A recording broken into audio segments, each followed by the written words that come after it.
Fala galera, bom dia! Estamos iniciando agora então a nossa 8ª semana de projeto e análise de algoritmos, aqui do curso de bacharelado em ciência da computação, terceiro semestre.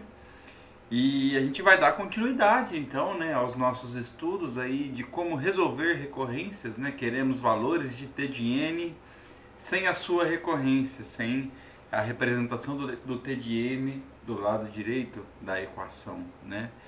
As recorrências, elas são formas que muitos algoritmos recursivos representam a sua complexidade, e a gente quer encontrar um valor fechado para um polinômio, poder encontrar a complexidade em Big O, em Theta, enfim.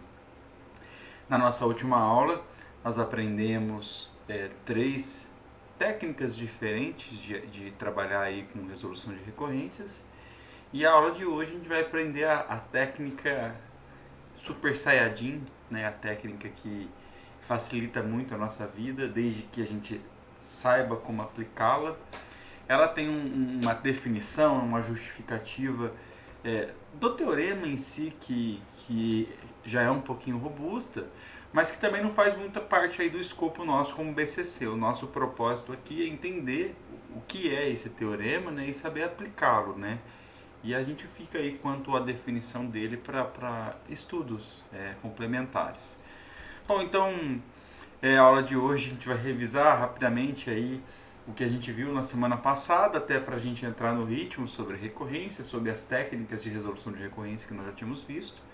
E aí a gente vai entender o que é o tal do teorema mestre. E vamos entender todas as questões relacionadas a esse teorema, e finalmente a gente vai aplicar ele em alguns exercícios práticos, né? Bom, recapitulando então algumas questões aí. A recorrência, como a gente estava conversando, ela é uma equação, né, ou uma desigualdade que descreve a função de T de N, né, que quantifica quantas instruções são executadas por um determinado algoritmo, em termos do próprio T de N, mas o N sempre com entradas fracionadas, com entradas menores.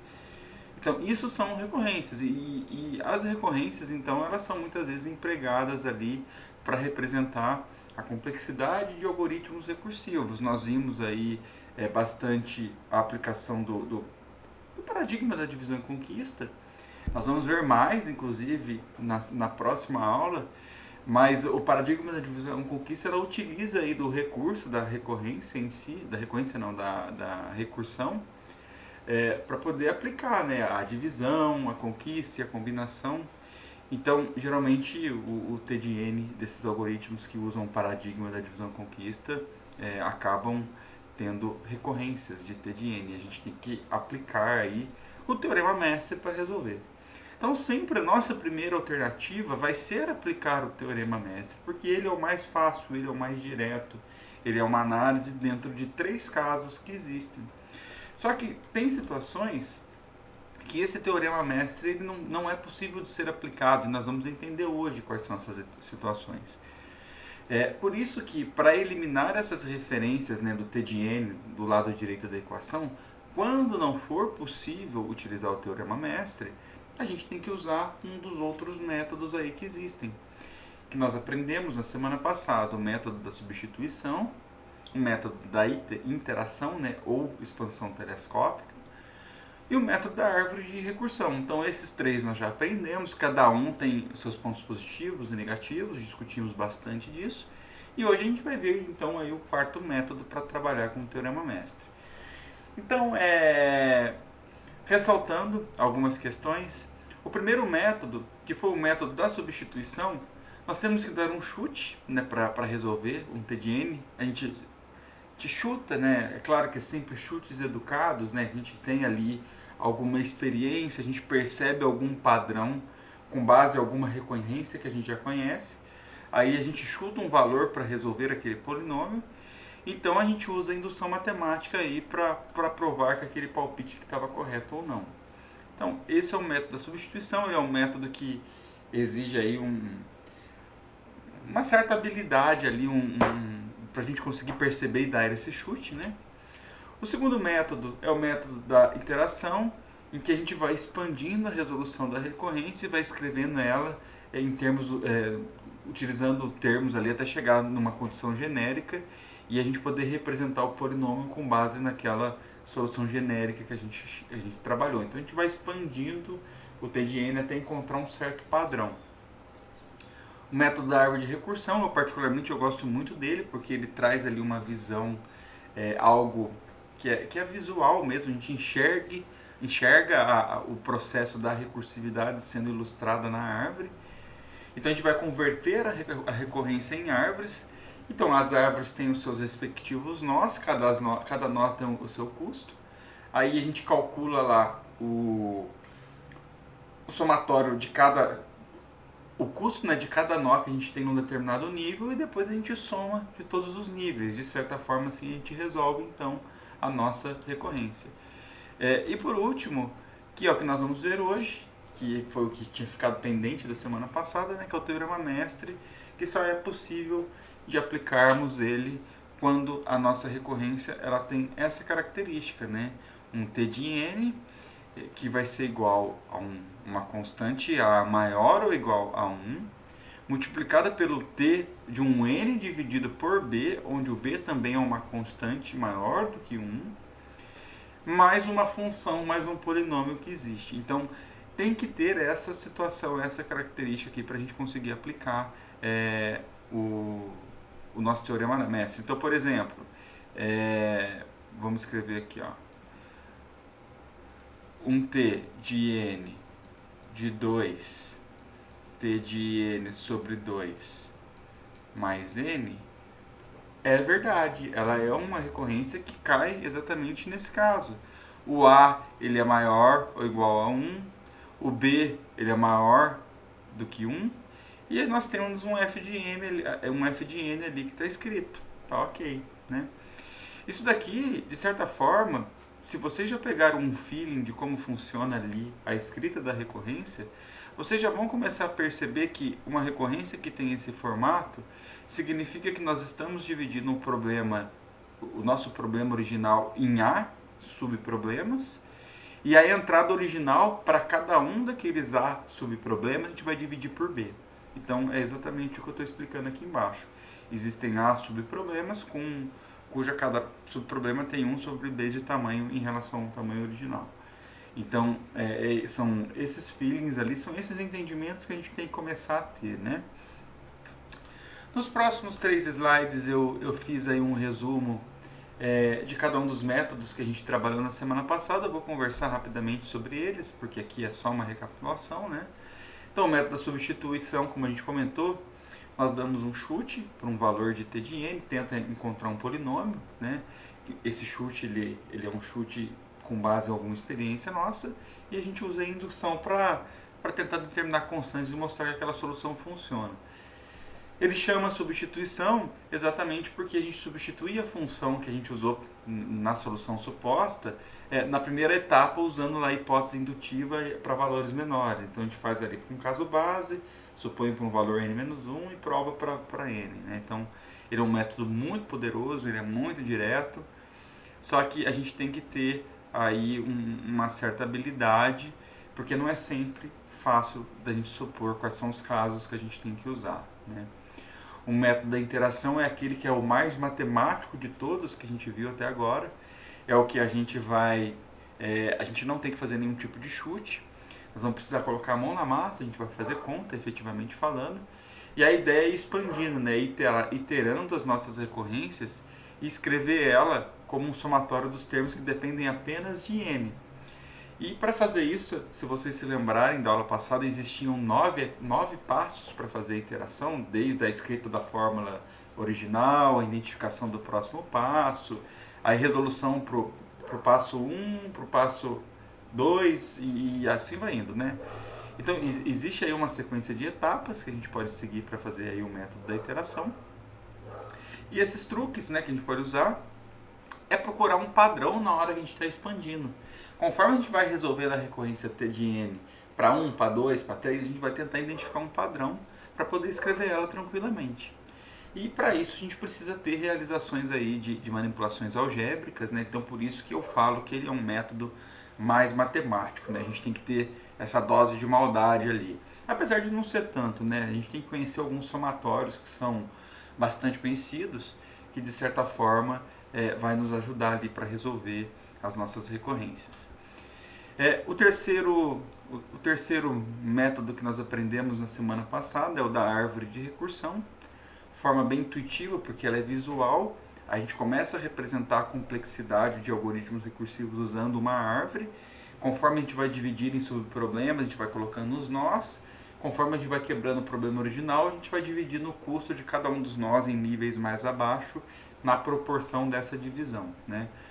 Aí, então, cada nó ele vai ter um custo. A gente vai ter que somar os custos de todos os nós que a gente tem ali no mesmo nível. E depois a gente soma o custo de todos os níveis. Dessa forma a gente consegue então obter aí a resolução do T de N para a árvore de recursão. Ele é bem útil, eu costumo usar bastante ele quando a gente trabalha aí com o paradigma da divisão e conquista, porque a questão de dividir e conquistar aplicando a árvore fica muito claro, né? Tanto que nós aprendemos o merge sort lá usando ele, né? E agora sim, nós vamos começar aí a aprender o teorema mestre. Eu vou sempre trazer os slides mais carregados para a gente entender todas as informações que a gente tem, a gente vai com calma. Não é difícil, mas vocês vão precisar aí fazer alguns exercícios para praticar isso daí e tirar o melhor proveito do teorema, né? Ele é a melhor forma de resolver recorrência. Sempre a gente vai tentar resolver por ele, é o direto ali, né? Só que, como eu comentei, o teorema ele apresenta receitas. Na verdade, eles vão trazer 3 situações. Dependendo da situação, a gente vai resolver a recorrência de uma forma. Então, mas para aplicar essas receitas do teorema mestre, a nossa recorrência tem que ter esse formato, né? Como a gente já estava conversando. O T de N tem que ser igual a uma constante A positiva e maior ou igual a 1. Eu não posso ser fracionado, nada disso aqui, ou nada negativo. E a constante B, ela tem que ser maior do que 1. Ou seja, eu tenho que ter uma divisão do meu problema e uma divisão por algo inteiro ali, por algo que eu consiga acompanhar. E uma outra condição é que a nossa função que complementa aqui, ela seja uma função assintoticamente positiva. Então, até o exemplo que eu dei ali no slide anterior, né, eu escrevi que o T de N ele era igual a 2 T de N sobre 2 mais N, né?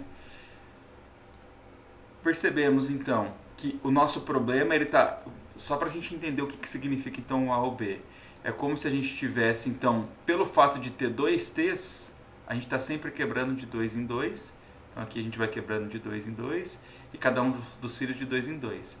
E o custo que a gente for quebrando aqui, ele vai ser sempre na proporção de 2. Como a gente tem uma função n aqui, então aqui vai ter n, aqui vai ser n sobre 2, aqui vai ser n sobre 2. Aqui todos esses caras aqui embaixo vão ser n sobre 4. E assim vai indo.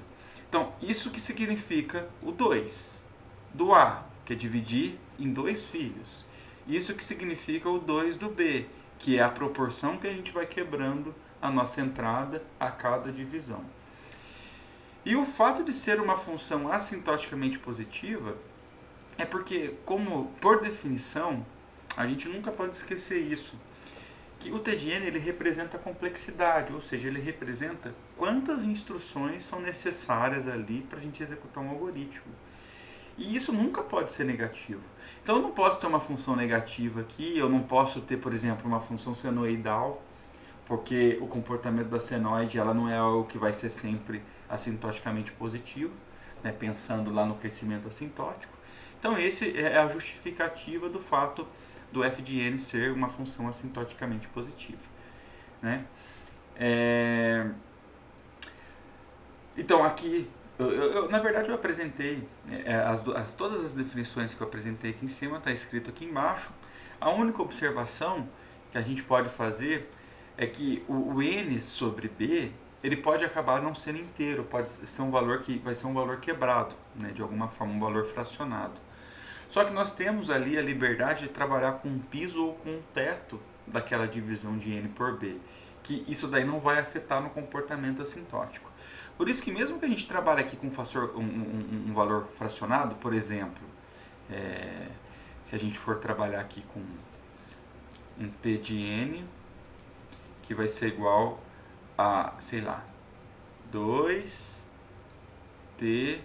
de 2n sobre 3. 2n sobre 3. Mais lg de n, por exemplo. O 2n sobre 3 ele é um valor fracionado na hora que eu for colocar valores aqui de n. Por exemplo, 1, se o n for igual a 1, vai dar uma fração. Mas assintoticamente falando, isso não tem impacto nenhum. Então, por isso que a gente pode trabalhar aqui com esse juízo de valor aqui em cima dessa notação. Tudo bem? Então, vamos continuar. Então, usando esse teorema mestre, então ele define 3 casos que vai fazer de uma maneira bem fácil, bem direta, né? Porra, vocês vão me xingar, vocês vão falar, por que você não ensinou isso antes, meu filho? Eu vou falar, não, porque a gente tem que aprender primeiro todas as possibilidades, aí depois a gente aprende o jeito fácil, aí a partir de agora a gente sempre tenta usar o jeito fácil. Quando não der, a gente tenta uma das outras 3 possibilidades que a gente viu na semana passada. Então ele é bem direto, né? Só que a gente tem que ter aqui uma situação que a gente não está preocupado em obter a fórmula fechada da recorrência. Eu não quero saber exatamente qual é o polinômio, todos os termos para aquela recorrência. Eu quero saber o comportamento assintótico. Então, quando a gente usa o teorema mestre, eu não estou preocupado em calcular um t de n que vai falar que é n quadrado mais 3n mais 5. Isso aqui é o que eu quero dizer como sendo fórmula fechada. Isso daqui, para nós, quando for para resolver recorrências ali, não é importante isso. O importante é eu saber que o t de n aqui, para esse caso, ele é um O de n quadrado, né? Então, a hora que nós aplicamos a recorrência, ela não vai trazer a recorrência não, o teorema mestre, ela não vai trazer a resolução do polinômio com uma fórmula fechada, ela vai nos indicar ali no comportamento assintótico, quando a gente vai tentar encontrar um valor de θ ou um valor de big O, né, daquele caso. Isso ao contrário, né? Porque, por exemplo, quando a gente usa lá o método da substituição que a gente aprendeu na última aula, ou até mesmo o método da expansão telescópica, antes de aplicar a indução matemática, que é o passo 9, né, do método da interação, o passo 8, né, que é na hora que a gente substitui o valor do iésimo caso dentro da fórmula fechada e a gente encontra o polinômio, né, a fórmula fechada, ele também nos apresenta uma fórmula fechada. E esse não é o nosso propósito aqui. Então a gente já está tendo aqui uma situação até que é melhor ali para a gente trabalhar, né? E esse é o teorema. Então eu quero que vocês entendam com calma, não se assustem, está aparecendo uns logs malucos ali, mas vai ser muito tranquilo da gente aplicar. O entender do porquê desses logs eu vou comentar e vou convidá-los a estudar, até porque não faz parte do escopo aí nosso como bacharéis, tá? Então, dado aqui a nossa recorrência, que tem esse formato que já é conhecido, t de A, t de n sobre b, mais um f de n, que tem valores valor de A maior ou igual a 1, valor de b maior do que 1, constantes, né?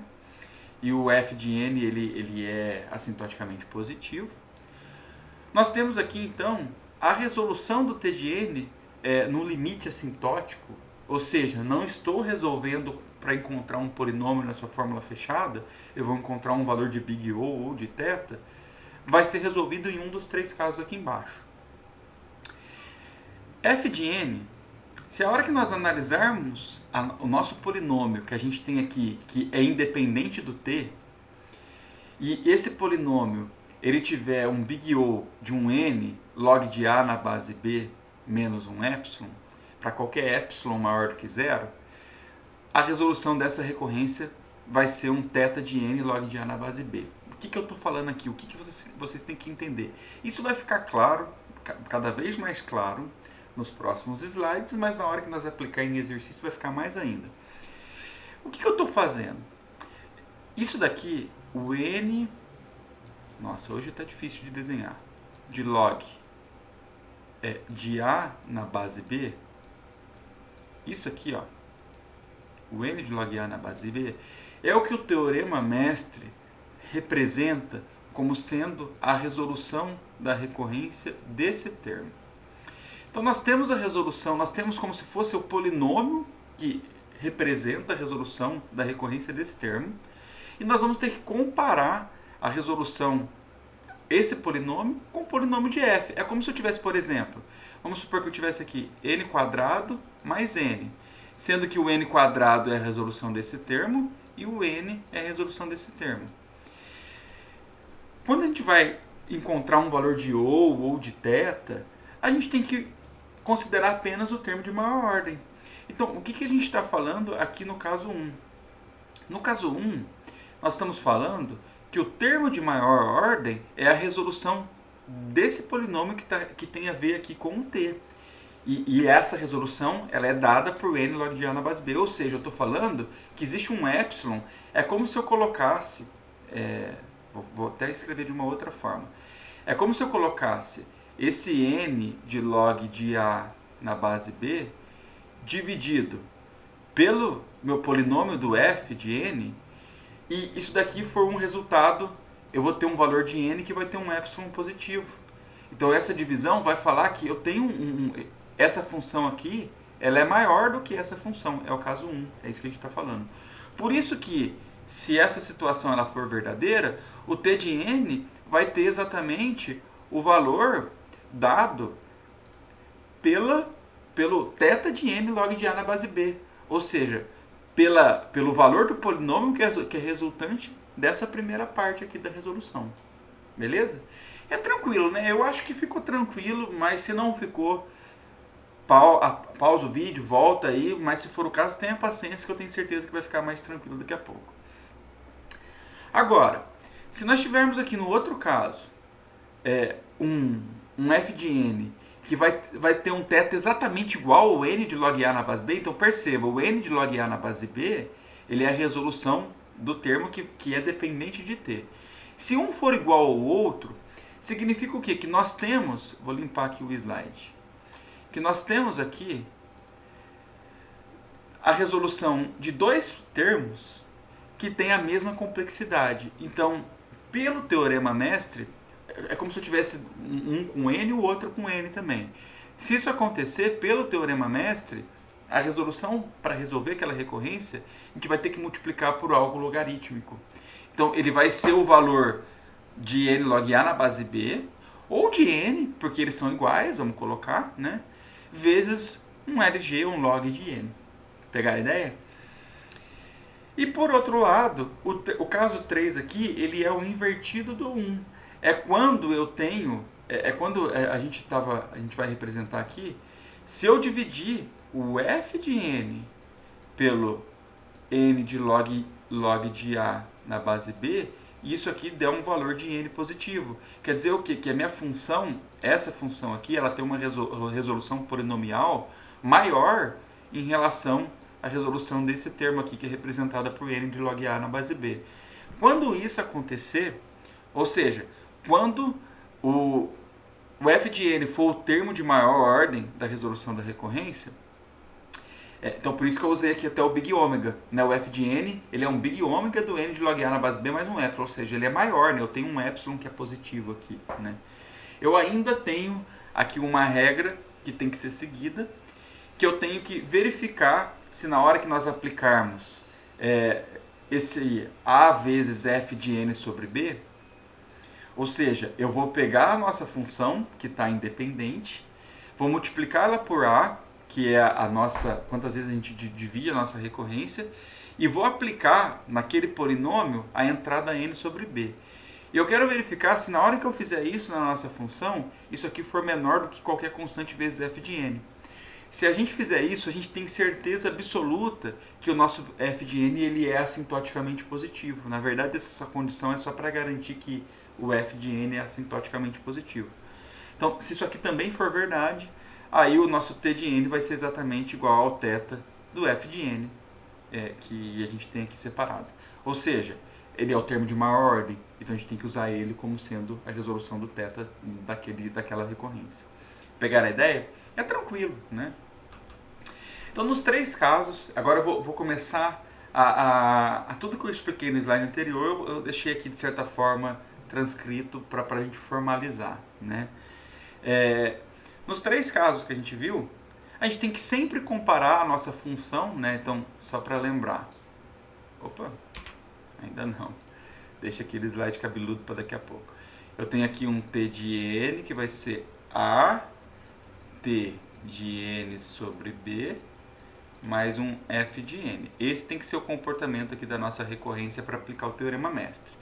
Então, nós sempre vamos ter que comparar o termo independente, o F de N, com essa função, que é N de log de A na base B. Nós vamos comparar sempre as duas.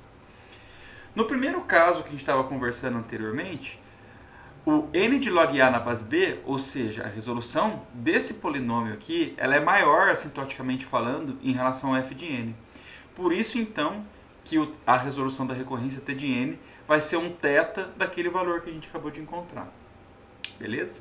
Acabei de falar isso, só estou reforçando. No terceiro caso, ele é invertido, né? O terceiro caso é quando a nossa função aqui independente, o polinômio independente, ele for assintoticamente maior, ou seja, ele tiver termos de maior ordem que seja maior em relação ao n log de A na base B. A gente sempre vai fazer uma comparação dos dois. Quando isso acontecer, então, como a gente tem que considerar o termo de maior ordem, o T de N vai ser um θ de F de N. Ou seja, a gente tem que considerar, então, para a resolução dessa recorrência, a maior ordem, né, o termo de maior ordem do nosso F. Por isso que é o θ de F. No segundo caso, que é o caso em que as duas funções têm a mesma complexidade, têm o mesmo tamanho, entre aspas. Então, quando elas têm o mesmo tamanho, e por ter essa questão da recorrência, é o que eu sempre tenho falado, vocês têm que começar a pegar no feeling de quando a gente trabalha com recorrências, a recorrência ela tende a ter um comportamento logarítmico. Isso tem a ver exatamente com isso. Então, quando as duas funções têm o mesmo tamanho, significa que a nossa solução tem que ser multiplicada por esse fator logarítmico. E esse fator logarítmico vai multiplicar o n log de A na base B, que na verdade, como as duas têm o mesmo tamanho, que é a mesma coisa que eu multiplicar o F de N. Então, eu tenho um log de N que multiplica n de log A na base B, ou um F de N que multiplica n de log A, um F de N que multiplica log de N, né? Então é só isso, só estou formalizando mais uma vez. Como eu comentei, aqui, o livro do Cormen, ele traz, eu acho que é no capítulo 4 ou 5, ele traz toda a apresentação de como resolver recorrências, inclusive as técnicas que a gente viu na semana passada e essa técnica do teorema mestre. Inclusive no livro do Cormen tem umas 3 ou 4 páginas que prova o teorema mestre.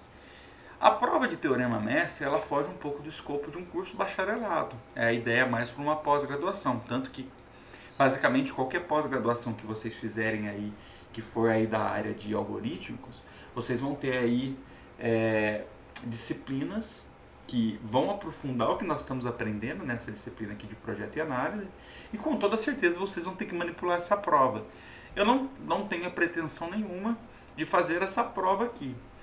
Mas eu acho que vale a pena vocês entenderem mais ou menos o que está acontecendo por trás dos panos. É só para vocês entenderem o porquê que a gente tem aquele fator logarítmico sendo multiplicado para o caso 2. Então aqui, só deixa eu beber uma aguinha.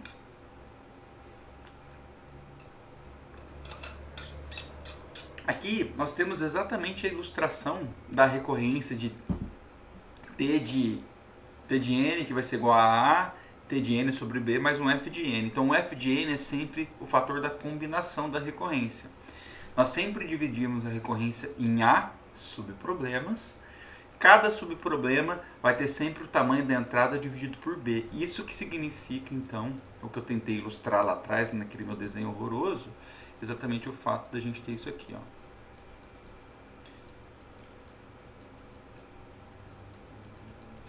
Então, esse A está impactando nessa divisão e esse B está impactando na divisão do tamanho da entrada.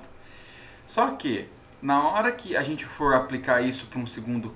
Esse aqui é o primeiro nível, né? Então, o custo do nosso primeiro nível, eu tenho A, F de N sobre B como custo. Se a gente for aplicar para um segundo nível, no segundo nível, eu vou ter que quebrar cada um desses nós em A subproblemas também. Então eu vou ter 3 subproblemas aqui, mais 3 aqui, mais 3 aqui. E além disso, a gente tem que quebrar para cada um desses subproblemas a nossa entrada por B, dividir ela por B. Então ela já era dividida por B, por isso que ela ficou aqui f de n dividido por b ao quadrado em todos os casos. E percebam então, se aqui eu tinha a f de n sobre b, aqui eu tenho a ao quadrado f de n sobre b ao quadrado. É como se eu tivesse a vezes o que eu tinha anterior e a nossa entrada dividida por b ao quadrado aqui, né? E isso a gente vai fazer. Nós fizemos uma resolução disso aqui muito parecida no segundo problema da árvore de recorrência da aula passada. Super enroscado, inclusive, né? Mas é a mesma ideia. E na hora que vocês revisitarem lá, vocês vão ter mais ou menos essa visualização. Eu faço esse convite, a gente vai perceber que aqui no final, né, a quantidade de nós que a gente tem aqui no último nível, com a altura nossa, vai ser n de log A na base B. Então isso aqui são a quantidade de nós que nós temos nas folhas aqui. E a altura dessa árvore, como a gente está quebrando a árvore numa proporção de b's, a gente vai ter uma altura de log de n na base B. Então, basicamente, é como se a gente tivesse todos esses custos aqui de n log A na base B, o custo maior, que é multiplicado por esse log. Por isso que o caso B, o caso 2 do Teorema Mestre, ele tem aquela multiplicação logarítmica, exatamente por conta dessa proporção da árvore que a gente vai estar dividindo na base B. Tranquilo? Então é isso que... Esse daqui é o que tem por trás dos panos da definição do Teorema Mestre, mas eu convido vocês aí até como tarefa de casa para dar uma estudada e entender um pouco melhor ali, claro que sem tanta profundidade, mas vocês terem um pouco mais aí de conhecimento sobre isso. Eu preciso trazer também um outro conceitozinho que de certa forma eu já conversei com vocês há 2 ou 3 slides atrás, que é o conceito de função polinomialmente maior ou função polinomialmente menor ou igual a alguma outra função. Que na hora que nós vamos comparar aquele n log de elevado a log de a na base b em relação ao f de n, aquela comparação para a gente ver se vai cair no caso 1, no caso 2 ou no caso 3, ela tem que ser uma comparação de ser funções polinomialmente maiores, menores ou igual. E o que significa isso? Quando a gente diz que a função f ela é polinomialmente maior que uma determinada função g, se na hora que nós dividirmos o f por g, a gente consegue encontrar um valor de n elevado a um epsilon, que o epsilon seja maior do que zero. Ou seja, o resultado da divisão é um resultado polinomial. Então, isso significa ser polinomialmente maior. Então, eu trouxe aqui alguns exemplos. N ao quadrado, ele é polinomialmente maior que n, porque se eu dividir n ao quadrado por n, isso daqui vai dar n. Ou seja, eu tenho um epsilon aqui que é igual a 1.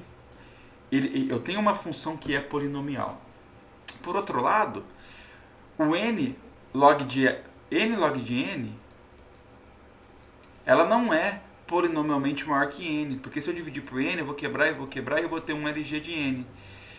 Veja, eu tenho algum epsilon elevado a n ou a nossa função ela mudou de classe? Ela mudou de classe, ela virou uma função logarítmica.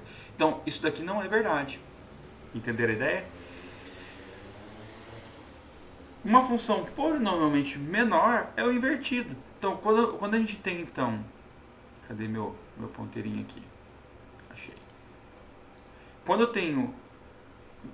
e falo que uma função f ela é polinomialmente menor que uma função g, significa então que o g cresce mais rapidamente em relação a f no comportamento assintótico e eu tenho que ter o resultado dessa divisão como sendo um polinômio. Então, na hora que eu dividir o g por f, ele vai ter que ter um n que seja um n elevado a alguma coisa positivo, maior do que zero. E funções são assintoticamente iguais. Puxa, quebrou aqui. Ah, mas dá para enxergar. Ó. O f ele é assintoticamente igual a g. Se a gente fizer um limite de g e f, com n tendendo lá a infinito, isso daqui for 1. Então quer dizer que o comportamento ele é assintoticamente igual. Isso aqui, de certa forma, é a definição do próprio teto. Né? Muito bem, então a gente está pegando aqui as ideias. Agora, vamos fechar os entendimentos do Teorema Mestre para juntar tudo em cada caso e a gente aplicar aí em 4 exemplos, se eu não me engano. Né? Então, o caso 1, que o caso 1 fala, né? A função f, a gente sempre tem que comparar então o f com n elevado a log de a na base b. Então o f ele não tem que ser apenas menor do que o n log de a na b, log de a na base b. Ele tem que ser polinomialmente menor, ou seja, na hora que nós dividimos um n elevado a log de a na base b pelo nosso polinômio f, isso daqui vai ter que dar um polinômio cujo epsilon seja maior do que zero. O f tem que ser assintoticamente menor que n log de a na base b por um fator, aqui não é favor, por um fator n elevado a epsilon. Tranquilo? E aí a gente cai no caso b. E na hora que isso acontecer no caso b, como o n log de a na base b ele é assintoticamente maior que f, o resultado aplicado ao teorema mestre é que a resolução da nossa recorrência vai ser exatamente o polinômio n de log de a na base b. O caso 3 é o invertido, né? O caso 3, o f ele não tem que ser apenas maior do que n log a na base b, sempre comparando os dois. Perceba, a gente tem que sempre comparar os dois. Ele tem que ser polinomialmente maior, ou seja, na hora que nós dividimos um f pelo n log a na base b, nós temos que ter um polinômio como resultante cujo epsilon seja um valor positivo, ou seja, seja maior do que zero. Isso daqui significa que, assintoticamente falando, o f ele cresce mais rápido do que o n log a na base b. Então, se a gente quer encontrar a resolução da nossa recorrência, o t de n, se cair no caso 3, ele vai ser um θ do f de n. Mas, para isso aqui ser verdade, nós temos aquela condição de regularidade, que tem que garantir que o f ele seja uma função assintoticamente positiva. E para garantir que esse f seja uma função assintoticamente positiva, a gente tem que aplicar a condição de multiplicar o f pelo a subproblemas que ele é dividido e aplicar a entrada n sobre b, que é a divisão que a gente tem lá na nossa recorrência. Na hora que nós fizermos isso, nós temos que conseguir encontrar uma constante que esse valor que multiplica o f, que esse valor aqui vai ser sempre, a constante vezes aqui vai ser sempre maior do que aquela divisão. Ou seja, a gente acaba de provar que a gente tem ali um comportamento assintótico positivo para f, né? Sendo que a gente tem uma constante aí menor do que 1, maior do que 0, menor do que 1, na verdade, né? E o n é suficientemente grande.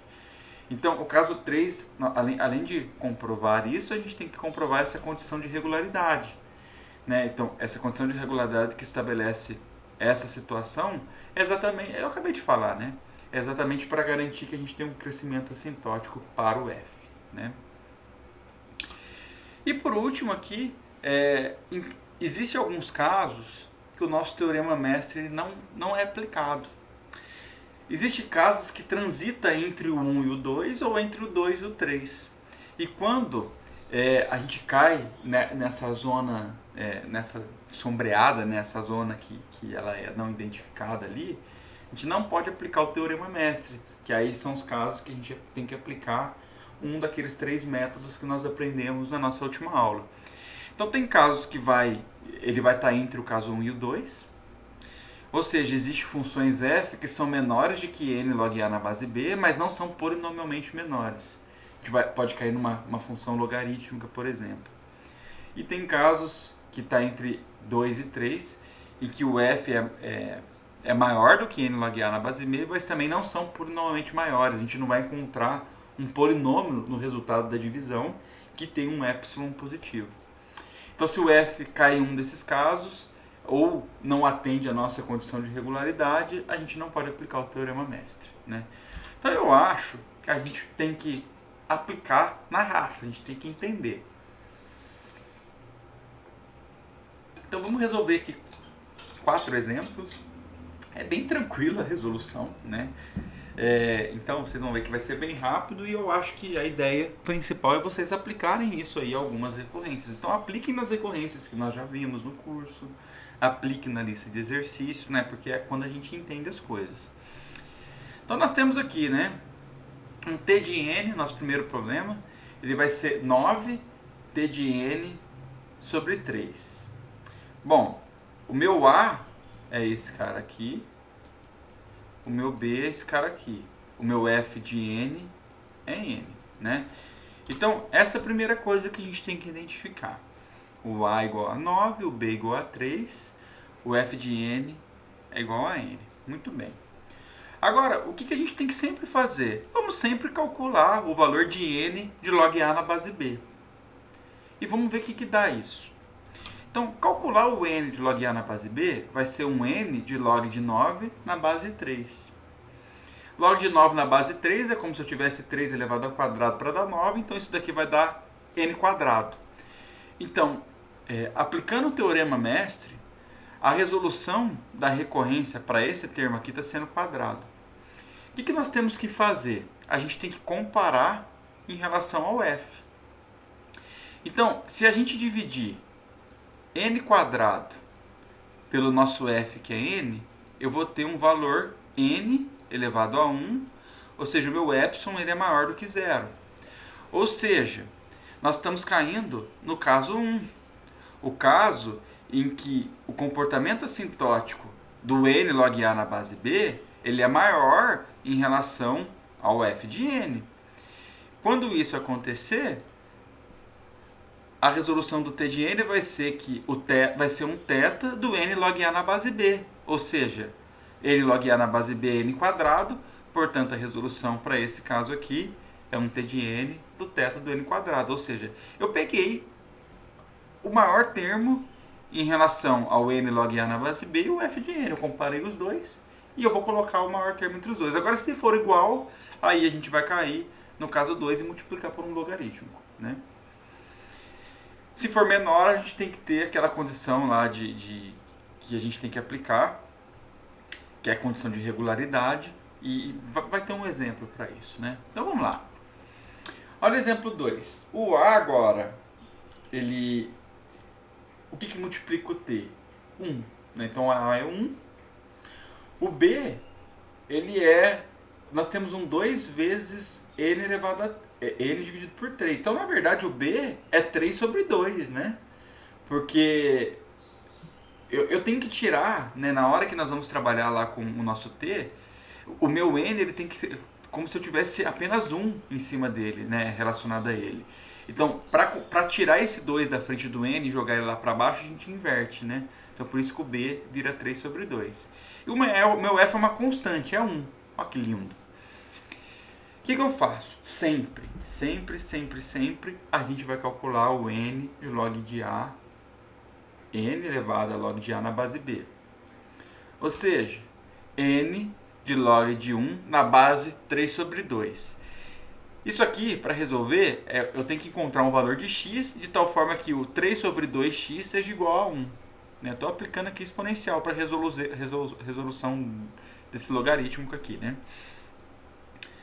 Que número que tem que ser o valor de x para o 3 sobre 2 ser igual a 1? Zero, né? Qualquer número elevado a zero é 1. Portanto, n elevado a zero é igual a 1. A gente tem agora duas... então, o n log A na base B está sendo constante e o f de n é constante. Isso quer dizer o quê? Que a gente acabou de perceber que a gente caiu no caso 2, que é quando a função f ela tem o mesmo comportamento assintótico do n log A na base B. Então, a resolução disso vai ser o 1 vezes o logaritmo, o LG de n. Então, está aqui. Então, por isso que o t de n aqui deu θ de LG de n. Porque, na verdade, aqui é 1 vezes, né? Eu tenho que pegar o meu f, poderia ter sido n aqui, aí viraria n LG de n. No caso, como ele é constante, ele ficou 1 vezes LG de n. Lindo, lindo, lindo, né? Aplicamos o caso 2. Agora vamos ver um exemplo que cai para o caso 3, né? Então agora a gente tem um A que é igual a 3, um B que é igual a 4, e o f de n é um n log de n, certo? É isso, né? Olhando ali. Vou calcular o n de log elevado a log de A na base B. N de log A na base B é um n de log de 3 na base 4, que só para a gente saber é um n de 0,8 aproximadamente. Vamos arredondar aqui, 0,793. Muito bem, na hora que a gente compara isso daqui com n log A, n log de n, A gente percebe que esse cara aqui ele tem um comportamento assintótico maior, né? Ele cresce mais rapidamente em relação a esse, só para a gente perceber. Aqui eu tenho um θ, eu tenho um epsilon de pelo menos 0,2 para deixar esse n elevado a 1 maior do que aquele, né? E além disso eu tenho um log de n multiplicado. Mas não importa, a gente já aprendeu aquelas classes de função e a gente sabe que algo que seja ali polinomial, né, que elevado a 1, 2, 3, elevado a alguma coisa, ela tem um crescimento menor assintoticamente em relação ao linear logarítmico. Portanto, a gente acabou de cair no caso 3, né, que é o que eu estou comprovando aqui embaixo. Porém, quando a gente cai no caso 3, a gente já sabe o seguinte: existe uma tendência para que a resolução desse t de n seja n log de n, porque a gente acabou de perceber que esse cara aqui, ele cresce assintoticamente mais rápido em relação a esse. Mas a gente tem que garantir que o n log de n, ele prevalece, ele força, ele obriga, a gente cumpre a condição de regularidade. Ou seja, temos que fazer lá um A do f de n sobre b. A de f de n sobre b vai ser A é 3, aí o f de n sobre b. O f de n é n log de n. Só que nós temos que aplicar no nosso f de n o n sobre b. Portanto, a gente vai ter que fazer o 3, que era do A, que multiplica. Esse n aqui vai ser o n sobre b, ou seja, n sobre 4, que multiplica o log de n sobre 4. Isso aqui arrumando, colocando a casa em ordem, vou puxar o 4 para ir para debaixo do 3, para virar uma constante, vai ficar 3 sobre 4, n log de n. E olha o que eu fiz aqui. Isso daqui, pelo fato de estar dividindo o n por 4 aqui, assintoticamente falando, para a gente poder enxergar, eu tenho certeza que isso aqui ele é muito menor do que simplesmente colocar um n. Portanto, se a gente for comparar agora que a gente tem a resolução dessa primeira parte aqui da condição de recorrência, eu consigo encontrar um c para garantir que o c vezes a minha função seja sempre maior do que isso. Então, o c como sendo a nossa constante, 3/4 ou qualquer coisa maior do que 3/4, vai garantir que o meu f cresce assintoticamente. Como eu garanto que o meu f cresce assintoticamente, eu posso então finalmente aplicar o terceiro caso e falar que o t de n ele vai ter a complexidade do meu polinômio, ou seja, ele vai ser um θ de n log de n. Lindo, lindo, lindo, né? Facinho, tá vendo? É só manipulaçãozinha e não é complicado. E agora? Qual dos três casos que vai ser? O meu A é 2, o meu B é 2 e a minha função f é n log de n. Vamos calcular o n de log elevado a log de a na base b. Vai dar n de log de 2 na base 2. Ou seja, 2 elevado a quanto que dá 2? 1. Então isso daqui dá n. Muito bem. O que eu tenho que fazer? Primeira questão. Esse cara aqui, o f, ele não tem a mesma complexidade do n. Eles não estão no mesmo O, né? Big O. Então ele vai ser o caso 1 ou 2. Ou nenhum, né?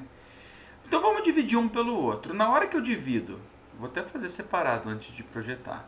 Na hora que eu divido o n de log de n por n, ou seja, eu estou dividindo esse cara aqui por esse cara aqui, isso daqui vai dar um LG de n. Qual caso é esse? Nenhum, né? Porque aqui nós não encontramos uma função que é polinomialmente maior do que outra função. Eu cortei e sobrou uma função logarítmica, que não é polinomial, a gente mudou a nossa classe. Portanto, esse é um típico exemplo de que não é possível a gente usar o teorema mestre e a gente tem que resolver essa recorrência aqui usando uma das outras 3 técnicas que a gente aprendeu na semana passada. Esse caso aqui, como Só para vocês entenderem uma das observações que eu fiz lá nos slides e essa observação que está aqui embaixo. Eu acho que é muito claro para nós, né, que o linear logarítmico ele cresce, assintoticamente falando, mais rápido em relação a n. Portanto, se a gente fosse aplicar um dos casos do Teorema Mestre, ele se aproxima aqui do caso 3, né, que é o caso em que a nossa função ela é polinomialmente maior em relação ao n de log A na base B. Só que como a divisão das duas não deu algo polinomial, a gente fala que ele está caindo naquela zona sombreada ali, rachurada, que é entre o caso 2 e o caso 3. Ele não chega no caso 3. Então é o que eu quis dizer lá atrás e o que eu estou deixando claro aqui. Por isso que a gente não pode aplicar, então, o nosso digníssimo Teorema Mestre. E, gente, era isso, né? A nossa aula de hoje, a gente fecha aí todas as questões matemáticas que a gente precisa para a disciplina de projeto e análise. Agora a gente sabe resolver recorrências, eliminando os valores de t do lado direito, né, trazendo apenas um polinômio, ou pelo menos a sua complexidade.